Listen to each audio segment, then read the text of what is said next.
हरकत करने की सोचना भी मत, वरना गाड़ी सीधे तेरे ऊपर चढ़ा दूंगी। चल निकल यहाँ से, ये हमारे दोनों के बीच का मामला है।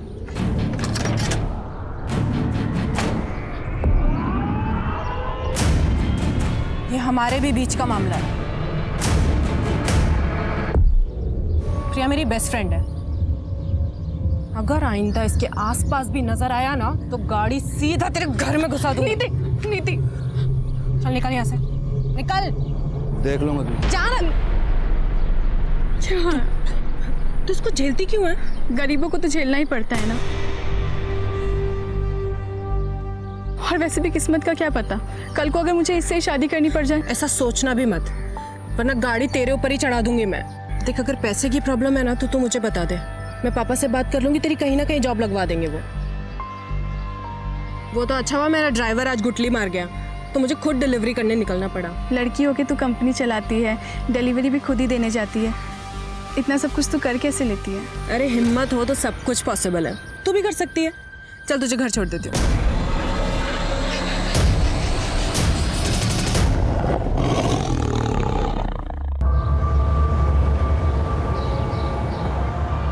अपने पापा को बुलाइए, मैं लड़कियों से बात नहीं करता, बताऊंगा उन्हें। आप ऐसे पुराने एम्प्लॉय को कंपनी से निकाल नहीं सकती। टेक ओवर के वक्त ये डील हुई थी। डील 3 साल पहले हुई थी एमएन जी, अब कंपनी मैं संभालती हूँ। अगर कोई ड्राइवर महीने में आधे से ज्यादा दिन काम पर नहीं आएगा तो वो बाहर जाएगा, और अगर आगे से आपने ऐसे किसी इंसान का पक्ष लिया है ना तो आप भी बाहर जाएंगे। बहुत बड़ी गलती की है मेरे पापा ने जो आपको ये बिजनेस बेचा।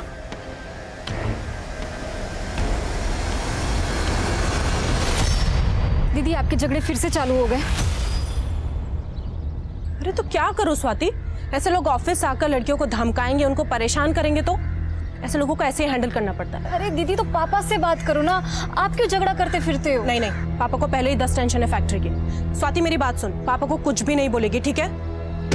अरे बोला था ना आराम से काम करो।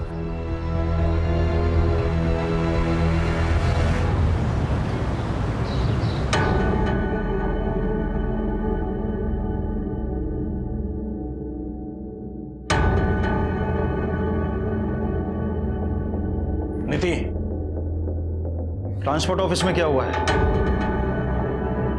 और ये पुराने मालिक का लड़का क्यों आया था? पापा वो ऑफिस आकर अपनी पावर दिखा रहा था तो झाड़ दिया मैंने। बस गार्ड से पिटवाया नहीं? हाँ? क्या पापा, आप भी ना। अरे मेरा बच्चा, जो तुझे ठीक लगे ना वो कर, किसी से डरने की कोई जरूरत नहीं है। प्रॉफिट डबल कर दिया तूने बिजनेस का। बल्कि मैं तो ये सोच रहा था कि अपनी आयरन फैक्ट्री बंद करके तेरे साथ ट्रांसपोर्ट ऑफिस में बैठ जाता हूँ, बस एक बार तेरी शादी करो। पापा ये शादी अरे रुक ना बेटा, ये देख कुछ फोटोग्राफ्स आए। अरे देख तो सही, इनमें से तेरे बिजनेस के साथ किसी को कोई भी प्रॉब्लम नहीं है। ये लड़के वड़के देखना नहीं होता मुझसे, एंड आई नो आप मेरे लिए जो चुनोगे बेस्ट चुनोगे।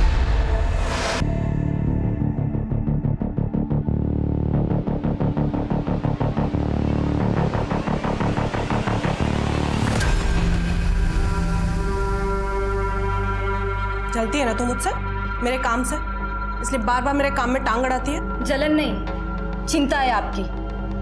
ठीक है, करो जो आपके मन में है, लड़ो लोगों के साथ, कोई कुछ कर देगा किसी दिन तो। अपना मेकअप का कोर्स करने मुंबई जा, और आइंदा मुझसे बात मत करना।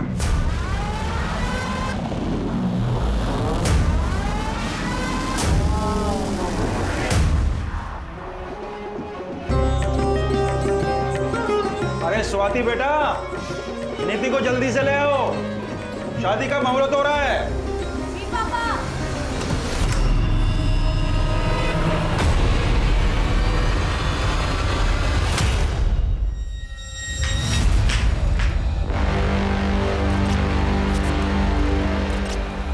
प्रिया, आप दीदी को लेके आएंगे प्लीज? हाँ, मैं अभी लेके आती हूँ। नीति, नीति, अंकल जी। क्या हुआ? स्वाति, अंकल जी, अंकल जी नीति कमरे में नहीं है। कमरे में नहीं है?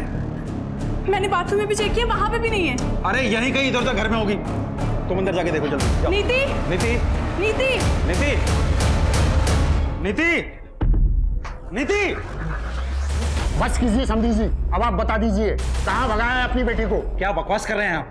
मैं क्यों अपनी बेटी को उसी की शादी से भगाऊंगा? मैं सब समझ चुका हूँ कि आप क्या क्या कर सकते हैं। ये सब किया धरा आपका ही है।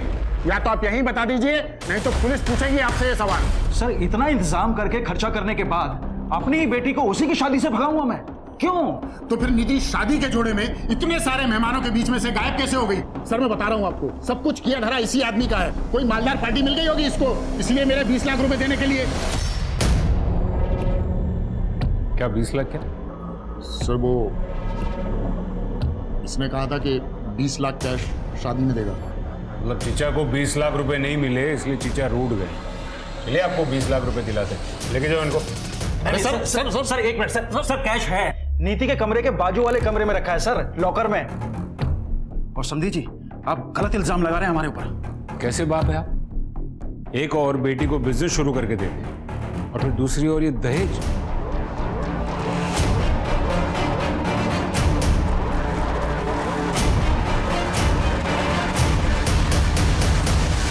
क्या लॉकर खुला है और पैसे गायब हैं? सर मैंने पैसे लॉकर में ही रखे थे सर, मुझे याद। बस कीजिए पापा, पैसों को छोड़िए अभी। दीदी इंपॉर्टेंट है ना अभी।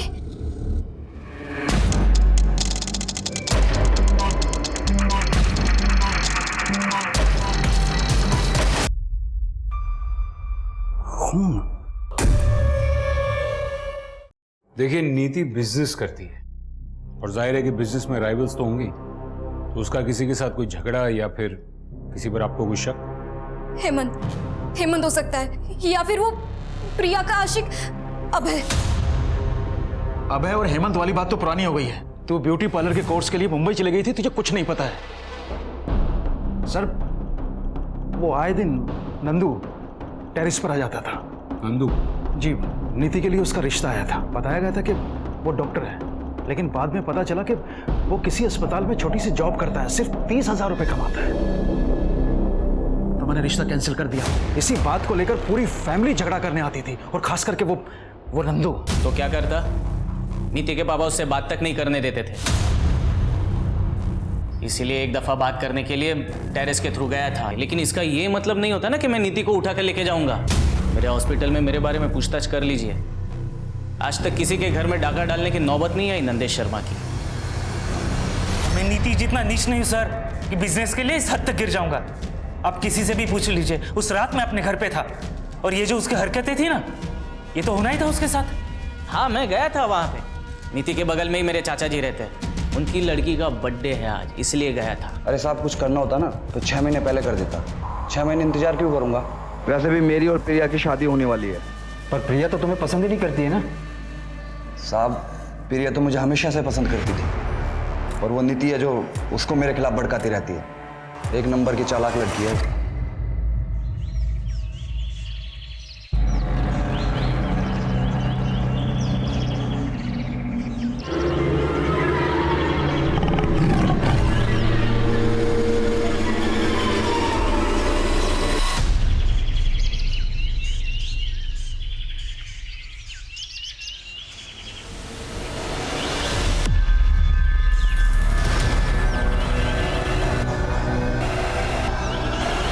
सर इसकी शादी होने जा रही थी, फिर ये शादी से ही गायब हो गई। फिर किसी ने इसे इतने बेरहमी से मार दिया।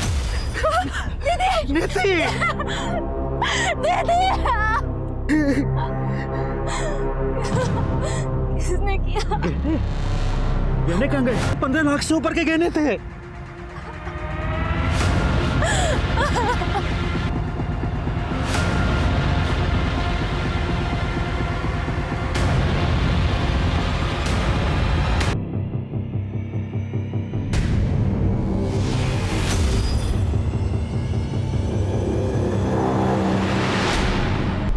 सर ये ब्रिजनाथ बहुत ही अजीब बात है। सामने बेटी की लाश पड़ी थी और उसके मुंह से सबसे पहले क्या निकला? गहना। पांडे, अगर ये ब्रिजनाथ अपनी ही बेटी नीति को प्लान करके गायब करता है तो फिर ये नीति की लाश? एक काम करो, ये ब्रिजनाथ का फोन मंगवा। एक मिनट बताइए बात क्या है? मुझे मिलने दीजिए साहब से। एक मिनट मैडम, बोलिए क्या बात है? मेरा एक कुत्ता था साहब, एक रात वो घर नहीं आया, करीब 6 महीने पहले की बात है। आपके कुत्ते का और नीति का क्या कनेक्शन? 3 दिन तक मैंने उसे पूरे शहर में ढूंढा, पर मिली उसकी लाश ठीक उसी जगह जहां आपको उस दुल्हन की लाश मिली थी, और ठीक उसी तरह चीर-फाड़ करी हुई जैसे उस दुल्हन की थी। मतलब आप ये कहना चाहती कि वो दुल्हन और आपके कुत्ते का कातिल एक ही इंसान है? एक ही है, पर इंसान नहीं, शेर।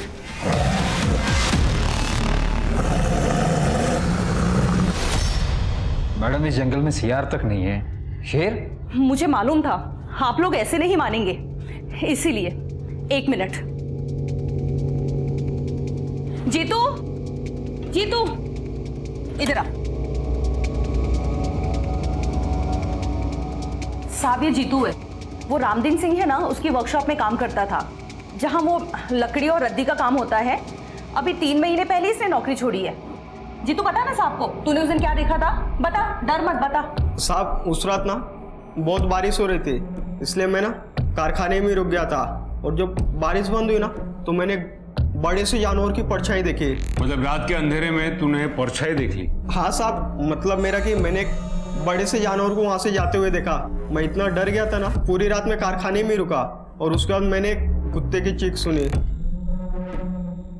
बेटा, बारिश तो बहुत हुई थी ना उस रात, है ना? तो जमीन तो गीली हो गई होगी, तो दूसरे दिन सवेरे तुझे शेर के पंजों के निशान नहीं दिखे? बोल। कुछ भी हो जाए, आप लोग तो मानेंगे नहीं, क्योंकि शेर को पकड़ना तो आप लोगों के बस में है नहीं। जीतू, चल, इन्हें बोलने का कोई फायदा नहीं, ये हमारी बात पे विश्वास नहीं करेंगे। सर, ये रिपोर्ट आ गया। हाँ, ये क्या नया ट्रैक है पांडे? शेर?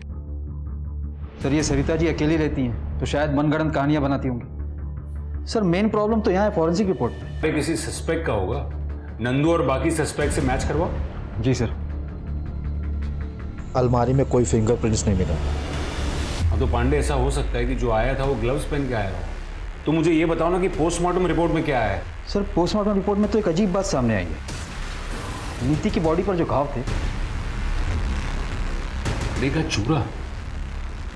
इसका मतलब है जो मर्डर वेपन है वो लकड़ी काटने के काम आता है।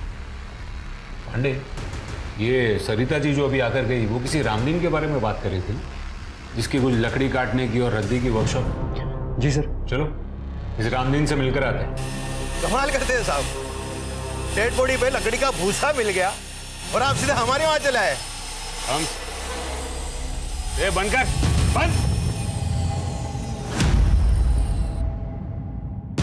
सिर्फ इसलिए नहीं आए, हम इसलिए भी आए हैं क्योंकि वो बॉडी आपके इस वर्कशॉप से सिर्फ 200 मीटर की दूरी पर मिली है। तो हमारा क्या लेना देना है ब्रिजनाथ की बेटी से साहब? वो सरिता सही कह रही है, ये शेर नहीं किया है।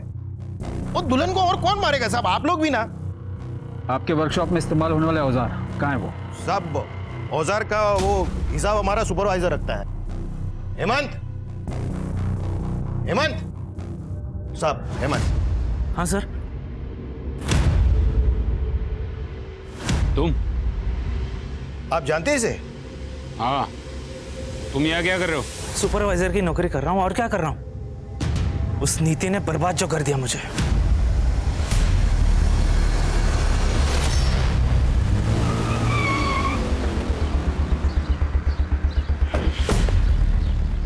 पांडे, ये हेमंत जितना सीधा दिखता है उतना सीधा लगता नहीं है। पर सर, हमने पता तो किया था, हेमंत के कॉल रिकॉर्ड के हिसाब से उस रात वो अपने घर पर ही था, और तो और आईपी भी चेक किया उसका। वो उस वक्त ऑनलाइन कुछ वीडियोस देख रहा था। सर, वैसे कॉल रिकॉर्ड से एक बात याद आई। क्या? जब मैं कॉल रिकॉर्ड चेक कर रहा था तो उसमें से मुझे एक सर, मेरी बहन नीति के कातिल का कुछ पता चला क्या? ऐसे कैसे कोई घर में घुसकर दीदी को गायब कर सकता है? आप तसल्ली रखिए, हम इन्वेस्टिगेशन कर रहे हैं। ऐसे कैसे तसल्ली रखूं? छोटा सा झगड़ा क्या हो गया? दीदी ने मुझसे बात ही करनी बंद कर दी थी, इसलिए मुझे कुछ पता ही नहीं चला कि यहाँ पे क्या हो रहा है। आप प्लीज हमें बताइए कि पिछले 1-1.5 महीने से नीति का फोन इनएक्टिव क्यों था? इनएक्टिव? सर, ऐसे कैसे हो सकता है? दीदी को तो बहुत सारे कॉल आते थे ऑफिस के काम से। हमने उनके ऑफिस में भी पता किया, वो उस दौरान ऑफिस जाती ही नहीं थी। सर, दीदी बीमारी तक में ऑफिस मिस नहीं करती थी। सर, ये कॉल रिकॉर्ड आपको देखनी चाहिए। उस दिन अगर तुम अपना बर्थडे घर पर मना रहे थे तो तुम्हारे फोन की लोकेशन जंगल में क्यों दिखा रही थी? क्या सर सिर्फ उसी दिन का चेक किए? कुछ दिन पहले का चेक करते तो हर दिन का लोकेशन आपको वही मिलता। रनिंग करने जाता हूँ डेली। पिछले 2 सालों में 5 मैराथन भाग चुका हूँ मैं। अगले महीने मुंबई में मैराथन होने वाली है, उसी के लिए प्रिपरेशंस कर रहा हूँ। उस दिन हंगामे के बाद थोड़ा मूड ऑफ हो गया था, इसके लिए रनिंग करने निकल गया। देखो ये रनिंग, ये मैराथन, ये सब बकवास छोड़ो और सच सच बोलो। सर क्या प्रूफ है आपके पास कि मैं झूठ बोल रहा हूँ? अरे साहब से मिलना है। अरे रुको साहब, इस शहर में शेर घूम रहा है, हमें खबर मिली है। आप क्या कर रहे हैं साहब? क्या आप इंतजार कर रहे हैं कि हमें और हमारे बच्चे को खा जाए साहब? देखिए ये एक अफवाह है, जंगल में कोई शेर नहीं है। लेकिन सरिता जी अपने लोकल न्यूज चैनल पे बता रही है साहब कि शेर है। मैंने खुद सुनी थी शेर की दहाड़ उस दिन लकड़ी की वर्कशॉप के पास, पर पुलिस तो कभी ये मानेगी नहीं। सर अगर सच में ही शेर हुआ तो? कमाल कर रहे हो पांडे। मतलब 10 साल से शेर उस जंगल में है और अब अचानक उसे भूख लगी। पांडे मुझे टेंशन तो इन लोगों की हो रही है। आज तो जैसे तैसे भगा दिया, लेकिन डर फैल रहा है शहर में। पांडे अपने शहर में एक प्रोफेसर शेखर है, ये जंगल वगैरह में रिसर्च करते हैं। हाँ सर, उसे जंगल का चप्पा चप्पा पता है। उनको बुला के लेके आओ। शहर के लोगों को उनकी बात पर बहुत भरोसा है। अगर वो कहेंगे ना कि शेर नहीं है तो शायद लोग मान जाएंगे। जी सर।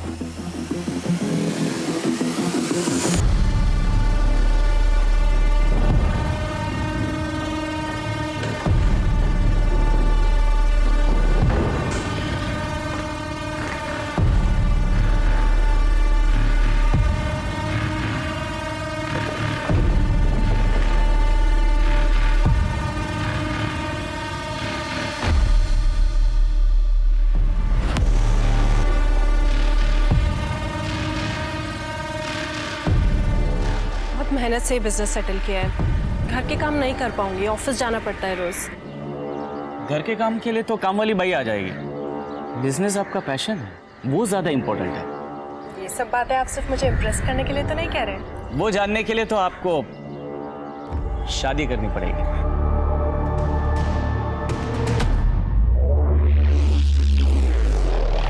10 साल से चल रही है शेर की कहानी। एक सर्कस कंपनी आई थी, उनके पास शेर तो था नहीं, लेकिन उन्होंने पूरे शहर में ढिंढोरा पीट दिया कि शेर का खेल दिखाएंगे। और इवेंट वाले दिन उन्होंने कह दिया कि शेर जंगल में भाग गया। तब से लोगों को लगता है कि जंगल में शेर है। प्रोफेसर साहब, अगर जंगल में शेर नहीं है तो फिर ऐसा कौन सा जानवर है जो इंसान की जान ले सकता है? सर ऐसा कुछ भी नहीं है। इतने सालों से मैं पेड़ों की गैर कानूनी कटाई के खिलाफ लड़ाई लड़ रहा हूँ और इसीलिए इस जंगल का चप्पा चप्पा जानता हूँ मैं। और जितना मैं लोगों को समझाने की कोशिश करता हूँ कि जंगल में कोई शेर नहीं है, उतना ही मेरी बुआ लोगों को आकर बोलती है कि इस जंगल में शेर है, शेर है। बुआ? हाँ सर, सरिता जी मेरी बुआ हैं। वो मेरी बात समझती ही नहीं है। लेकिन खैर, अगर आप कह रहे हैं तो मैं पूरी कोशिश करूँगा कि लोगों को समझा पाऊँ।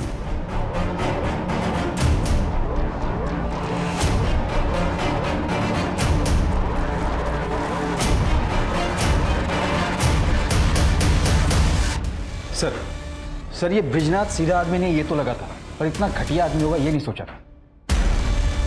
ये देखिए उसके फोन से क्या हुआ।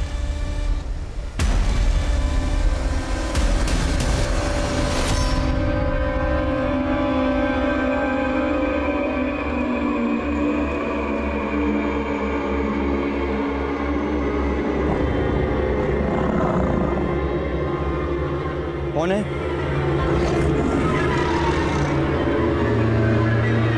कौन है?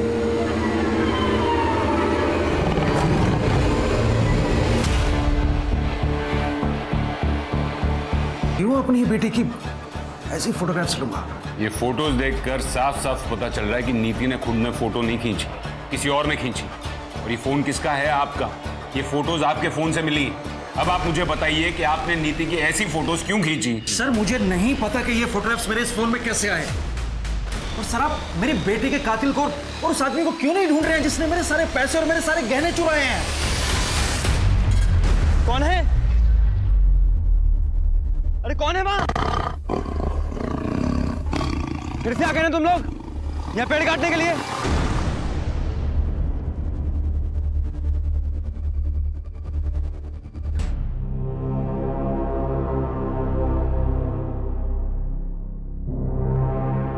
ऐसे क्या देख रही है?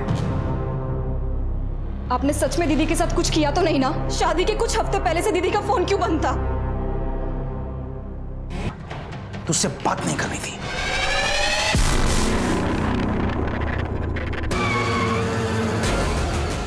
पांडे, ये ब्रिजनाथ के बारे में A to Z सब पता करो, पूरी कुंडली निकालो उसकी। जी सर। दुल्हन को जैसे मारा था ना, बिल्कुल वैसे ही मारा है।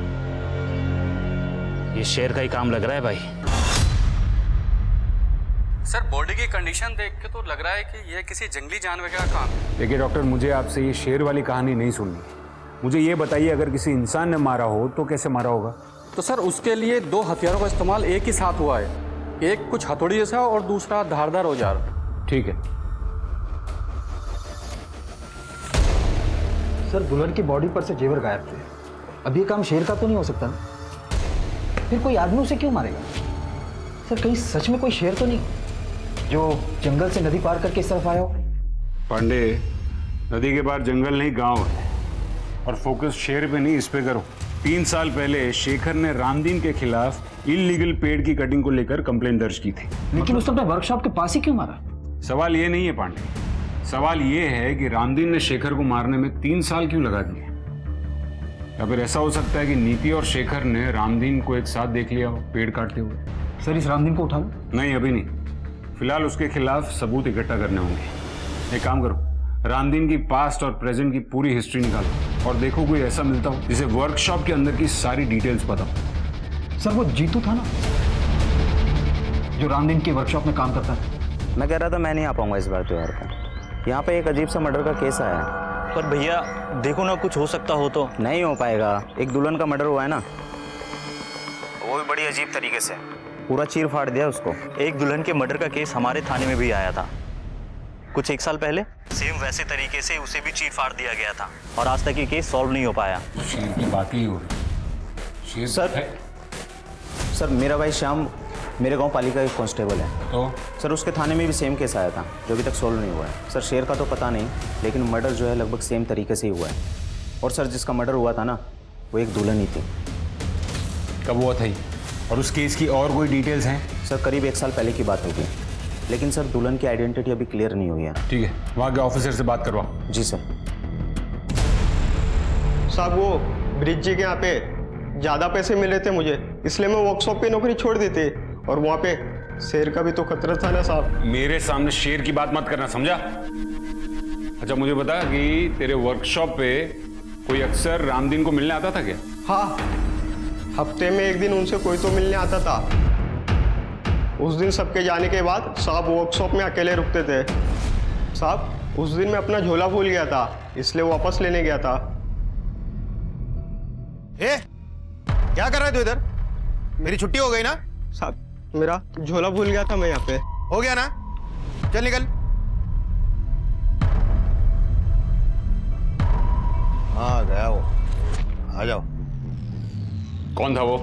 साहब मैं ज्यादा कुछ नहीं देख पाया था, रामदीन जी ने मुझे भगा दिया था वहां से। सर एक मिनट। सर ब्रिजनाथ के मोबाइल में जो फोटो मिले थे उन्हें इनलार्ज करवाया। सर ये फोटो में देखिए किसी का रिफ्लेक्शन दिख रहा है, नीति की फोटो खींचते हुए। ये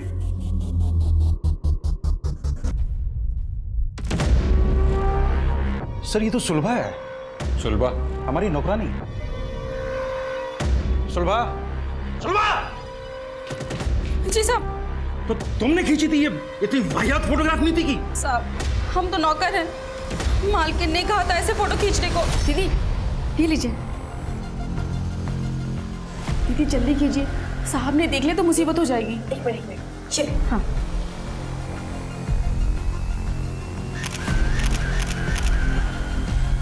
पर दीदी के पास खुद का अपना फोन था, तो पापा के फोन से क्यों खिंचवाएंगी? मालिक ने 1.5 महीने पहले फोन छीन लिया था। छीन लिया था? ये घर में क्या चल रहा था पापा? कुछ नहीं चल रहा था। मैं आपकी थोड़ी मदद कर देता हूँ।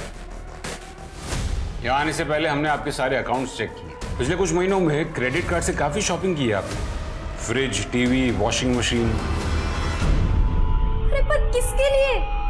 घर में ऐसा कुछ नया तो आया नहीं है। आपके घर के लिए नहीं, इन सारी चीजों की डिलीवरी प्रिया के घर पे हुई थी। प्रिया? नीति की दोस्त।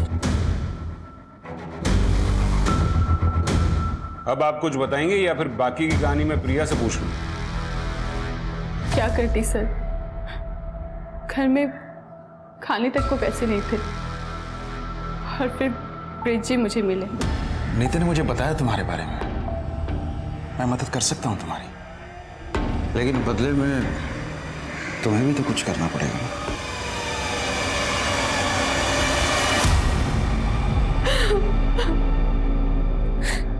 मेरे पास और कोई रास्ता नहीं था सर।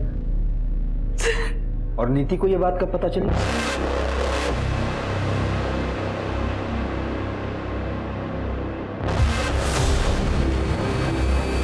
पापा,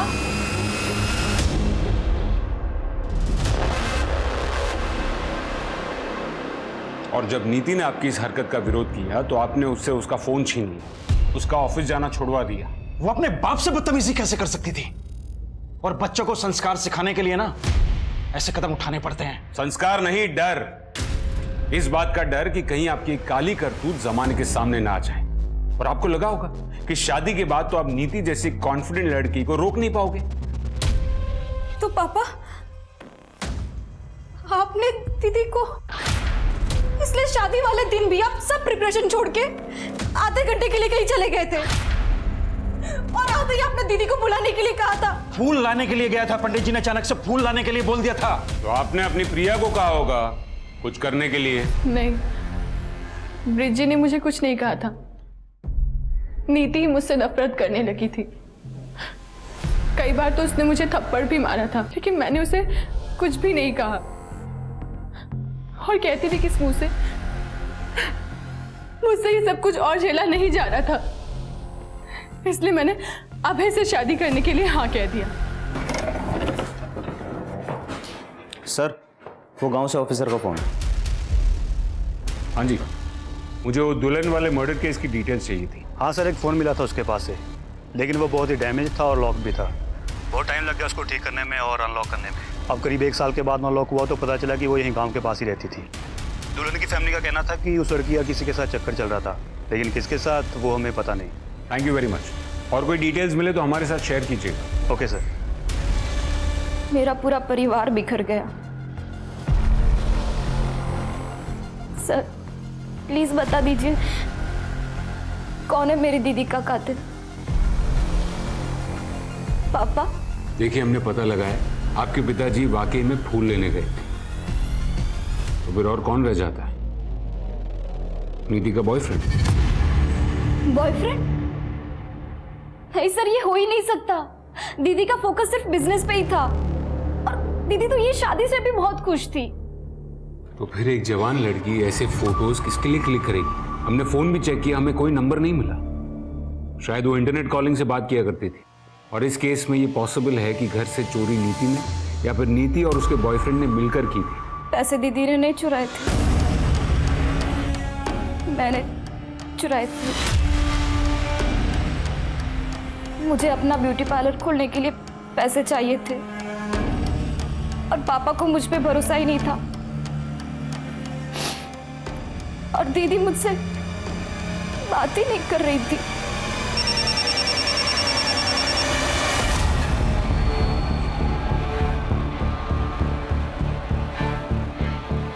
सर, माधुरी के बॉयफ्रेंड का पता चल गया है। अच्छा? लेकिन वो भी मर चुका है। गांव के करीब 70 किलोमीटर दूर उसकी बॉडी मिली थी। उसका खून भी करीब उसी टाइम पे हुआ है जब माधुरी का खून हुआ था। खूनी ने दोनों को किसी तेजदार हथियार से चीर फाड़ दिया है। कमाल है, 3 खून और वो भी एक ही तरीके से। कोई सरफिरा खूनी घूम रहा है शहर में। मैं तुम्हें फोन करता हूँ। क्या हो रहा है यहाँ पर? देखिए साहब, ये आपकी लापरवाही का नतीजा। शेर ने तो इसे लगभग मार ही डाला। तो आप इसे यहाँ पर क्यों लेकर आए? पहले हॉस्पिटल लेकर जाइए। नहीं, बस देखिए, आप लोग विश्वास रखिए, हम आज के आज ही जंगल विभाग से बात करेंगे, लेकिन आप प्लीज इसे पहले हॉस्पिटल लेकर जाइए। 2-4 लोग गांव के मरेंगे नहीं ना जब तक।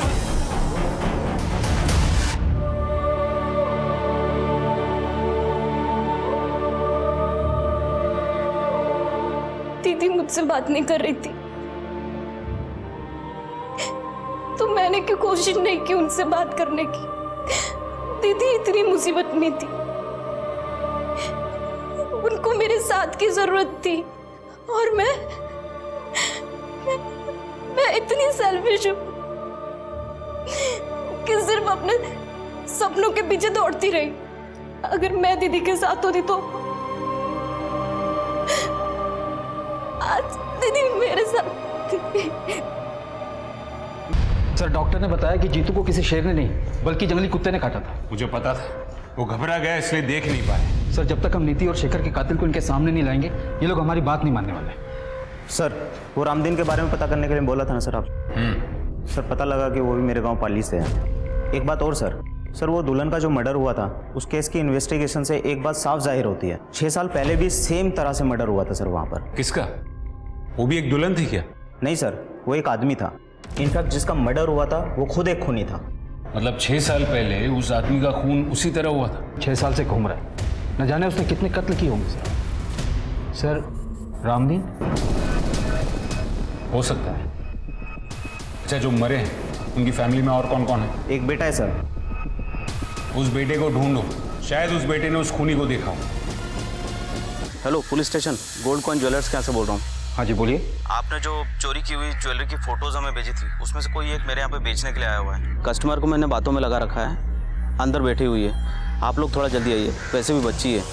वो नेकलेस मेरा नहीं है, वो नंदू भैया का है। नंदू भैया ने एक डब्बे में छुपा के रखा था, मैंने निकाल लिया। मुझे लगा कि मेरा बर्थडे का गिफ्ट है। मैंने कुछ नहीं किया सर, मैंने कुछ नहीं किया। बहुत घुमा लिया पुलिस को, अब मुंह खोल और सच बता, कैसे भगाया नीति को, कैसे उठाया? बोल। बताता हूँ सर। सर मैंने नीति को नहीं उठाया सर, वो खुद आई थी मेरे पास। हम दोनों एक दूसरे से बहुत प्यार करते थे सर। मैंने कुछ नहीं किया सर, बिलीव मी। लेकिन जब उसके पापा ने मेरा और नीति का रिश्ता तोड़ दिया तो मैंने तो उम्मीद ही छोड़ दी थी। लेकिन एक दिन खुद नीति ने मुझे फ़ोन किया था, ये कुछ 3-4 महीने पहले, और उसी के बाद हम लोग छुप छुप कर मिलने लगे थे सर। और वो खुद अपने फोटो तुझे भेजती थी?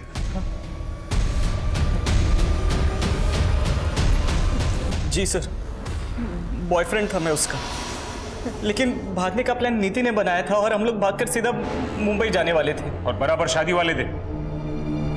हाँ, मतलब नीति का ऐसा प्लान था कि शादी वाले दिन उसके पास ढेर सारे गहने होंगे तो मुंबई में हम लोग आराम से सेटल हो। सारा नीति का आइडिया था, सब राजी खुशी हो। तो फिर टेरेस पर खून कहां से आया और वो जंगल के बाहर डेड बॉडी?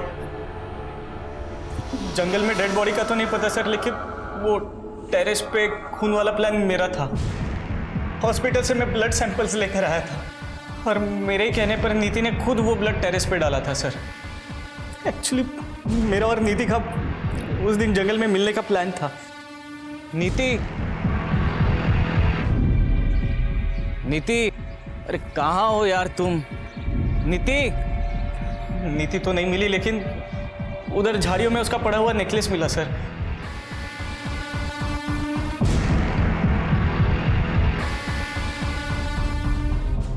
मेरा विश्वास कीजिए सर, उस दिन जंगल में क्या हुआ मुझे कुछ नहीं पता सर। उस दिन जंगल के आसपास तू अकेला ही था और कोई नहीं था।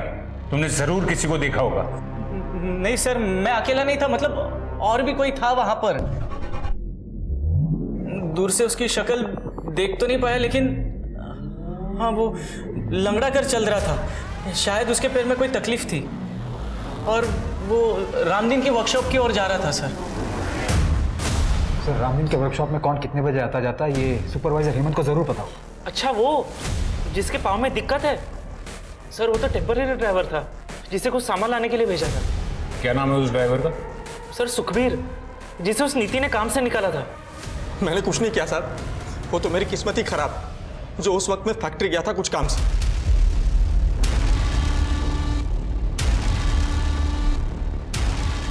ये ब्रेसलेट तुम्हारा है? हाँ सर। नया लिया? हाँ सर। पुराना कहाँ है? पुराना मैं दिखाता हूँ। ये तुम्हारा ही है ना?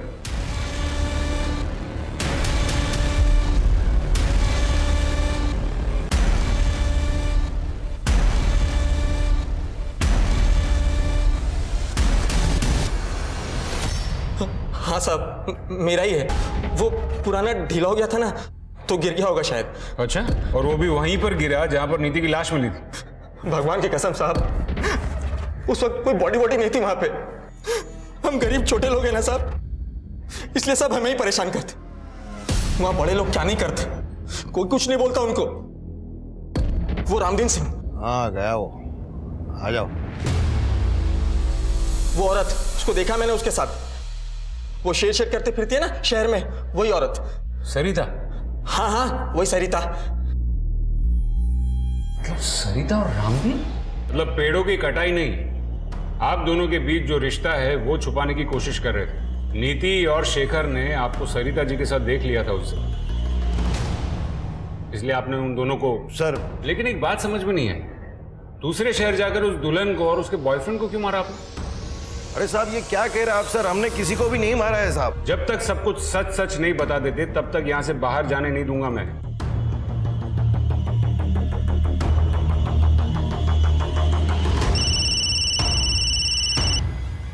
हाँ गुप्ता बोलो। सर उस बच्चे का पता किया है हमने यहाँ से। सर उसके हिसाब से वो बच्चा करीबन 1 साल पहले इसी कंस्ट्रक्शन साइट पे काम कर रहा था, लेकिन अभी वो यहाँ काम नहीं कर रहा है।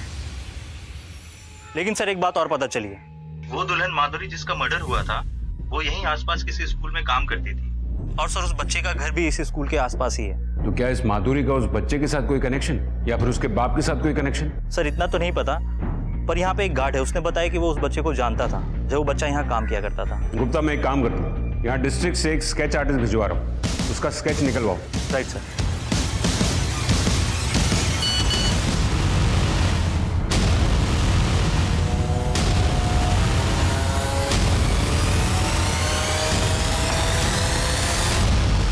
अरे साहब हमें क्यों बंद करके रखा, हमने कुछ नहीं किया साहब, हम कह रहे हैं ना साहब। एक बात बताओ, तुम्हारे वर्कशॉप में जो जो काम करते हैं या करते थे, उनमें से तुम्हारे गांव पाली से कौन था?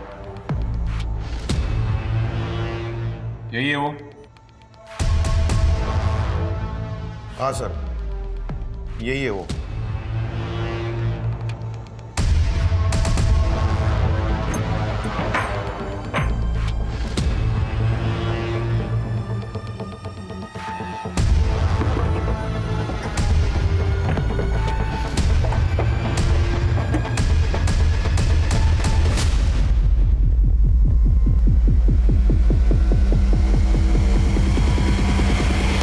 सर ये लोगो इस गांव में कई जगह देखने को मिलेगा। एक बाबा यहाँ का, उसी का ही लोगो है। चलिए मैं लेकर चलता हूँ आपको उस बाबा के घर।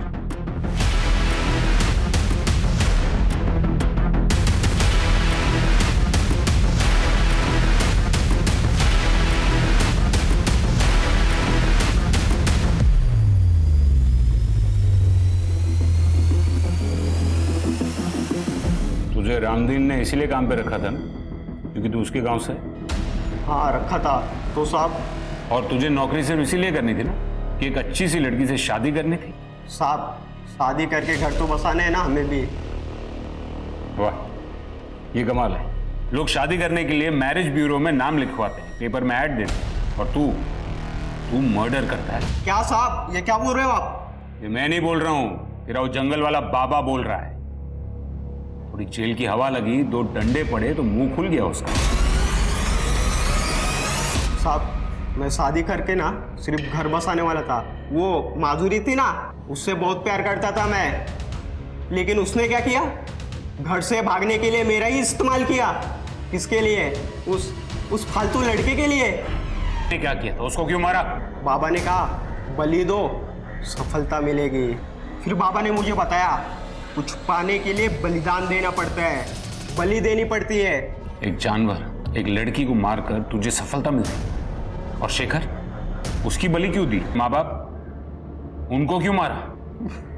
मेरी माँ को वो जो कुछ भी बोलते थे मेरी माँ के बारे में, उनके आशिक के बारे में, सब कुछ झूठ था, सब गलत था। और ये दुनिया वाले उनकी झूठ को सच मानते थे।